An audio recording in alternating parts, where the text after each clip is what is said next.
Football একটা নান্দনিক খেলা।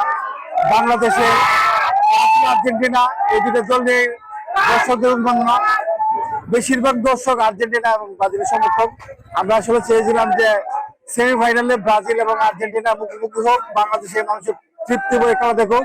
কিন্তু ব্রাজিলের এই শোচনীয় পরাজয় আমরা আসলে কোনোভাবে কাম্য করি, যদিও আমরা আর্জেন্টিনার সমর্থক।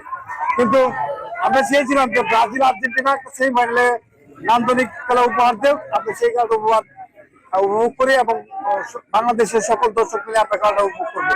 কিন্তু ব্রাজিলের এই হার আমাদেরকে হতাশ করে ফেলছে। আমরা আর্জেন্টিনা হয়েও ব্রাজিলের জন্য সমবেদনা জানাচ্ছি। আসলে আমাদের আজকে যে ব্রাজিল বনাম যে খেলার ম্যাচটা চলতেছে এখন বর্তমানে, আমরা কখনো আশা করি না আর্জেন্টিনার সমর্থক হলে আমরা আসলে চাইছিলাম ব্রাজিল আজকে জিতুক, কিন্তু আসলে আমাদের সকলের মনে আশা পূরণ হয় না। আমার মনে হয় যেটা আমরা অত্যন্ত দুঃখজনক।